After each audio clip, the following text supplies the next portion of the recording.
communauté sénégalaise en archives picturales, vibrantes et contemporaines. Bonsoir Alioune Diagne. Bonsoir. Alors Saytu, qui signifie en Wolof rechercher, inspecter, préserver ce qui est précieux. Qu'est-ce que vous êtes allé chercher au Sénégal? Alors, c'était un projet de 2 ans. L'idée, c'est d'aller voir le peu de culture, comme j'ai l'habitude de dire, le peu de culture qui reste actuellement. Parce que, comme vous venez de le dire, on est exposé aux réseaux sociaux, à la mondialisation.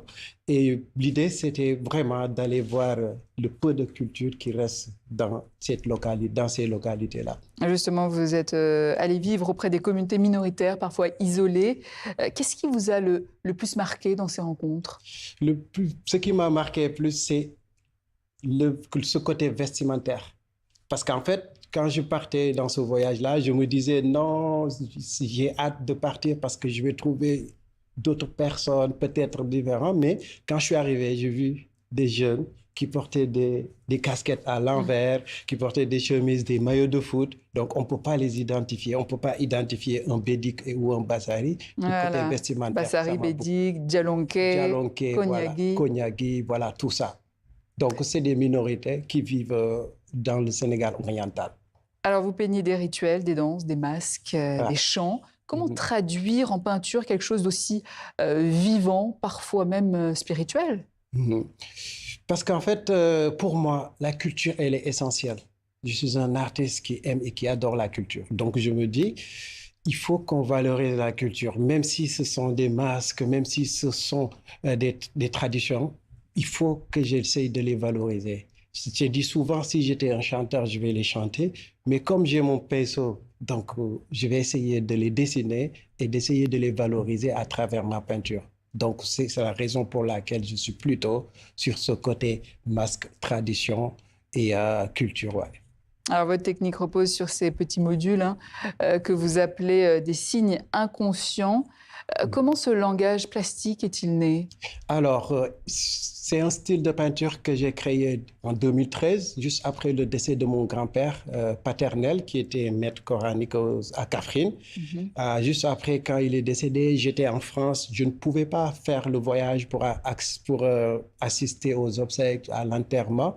Donc, c'est comme ça que j'ai commencé à penser, parce qu'il était maître coranique, c'est mon ami, mon nom et mon prénom venaient de lui. Donc, du coup, je me suis dit, mais pourtant, mon grand-père, à chaque fois qu'on se voyait, il écrivait l'arabe. Donc, pourquoi pas? Sans faire exprès, je me suis dit, pourquoi pas faire sur mes portraits des écritures.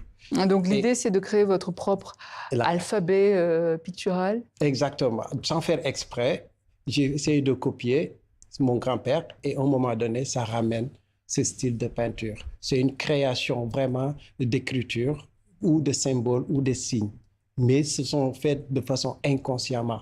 Donc, quand je le fais de façon très relaxe. Donc, je ne réfléchis pas. Tout se fait de façon très spontanée. Donc, c'est pour ça que j'appelle ces signes inconscients.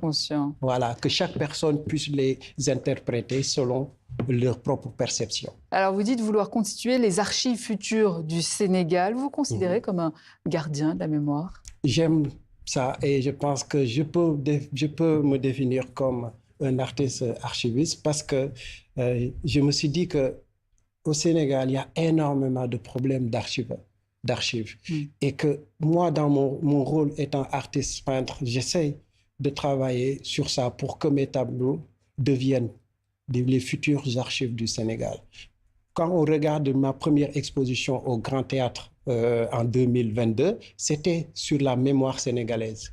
Et après, quand j'ai terminé mon exposition à Venise, je me suis dit, il faut que je continue. Il faut que cette série de collections mémoire puisse avoir une suite. C'est pour ça que je me suis dit, je vais aller à la rencontre des ethnies ou voir des minorités pour essayer de voir comment est-ce que la culture évolue dans le temps. Des minorités qui disparaissent peu à peu. Est-ce que cette exposition est un geste d'urgence? Exactement. Parce que comme le nom de l'expo le dit, Saytu, c'est-à-dire, voilà, comme vous l'avez dit, chercher, rechercher, inspecter. Donc, moi, j'ai fait ça. Et le résultat, c'est ce qu'on C'est ce que j'expose à Paris.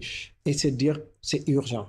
Pourquoi? Parce que ces jeunes, quand je les ai vus, ils ont cet esprit-là de connexion. Donc, parce ils sont connectés dans les réseaux, ils savent ce qui se passe ailleurs. Et quand on les pose la question, ils nous disent, ouais, nous, on veut aussi faire le tour du monde, on veut aussi voyager, on veut aussi partir à Dakar. Parce que leur ville, la ville où ils vont le plus, c'est Kédougou, et Kédougou est plus loin de Dakar. Donc, ils veulent voir autre chose. Et quel regard vous portez sur cette jeunesse hyper connectée, on va dire? Ben, ce que j'ai vu, c'est qu'ils sont déconnectés carrément, parce que parfois même, ils se disent, est-ce qu'eux, ils ont la vraie culture ou pas? Parce qu'ils se posaient des questions quand je les ai demandé. Ils ont dit, on voit ce qui se passe, on voit les gens de Dakar même qui s'habillent différemment que nous. Donc, pourquoi pas ne pas faire comme eux aussi? Alors, on voit, hein, on peut dire aujourd'hui que l'art contemporain africain est aujourd'hui très visible sur la scène internationale. Vous en êtes la preuve. Est-ce que vous diriez qu'on regarde les artistes africains autrement aujourd'hui? Exactement. C'est ce que j'essaie de combattre ça, parce que dès qu'on est artiste africain, on nous dit, hop là, automatiquement, vous faites de l'art contemporain africain. Alors que pour moi, l'art est universel.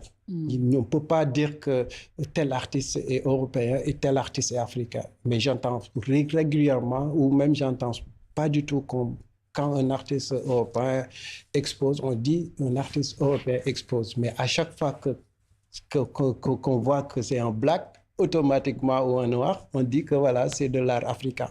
Alors que pour moi, l'art est universel. Alioune Diagne, merci. Votre exposition Seytou est à voir donc à la Galerie Templon à Paris du 21 mai au 18 juillet prochain. Merci. Et avant de nous quitter, pensez au journaliste sportif Christophe Glaise, toujours en détention en Algérie. L'occasion pour TV5 Monde de rappeler que la liberté d'informer demeure un enjeu essentiel partout dans le monde. Nous pensons à lui et à tous les autres journalistes emprisonnés sur le continent. Et c'est ainsi que s'achève cette édition. Excellente suite de programme à vous tous et à demain pour un nouveau tour de l'actualité africaine.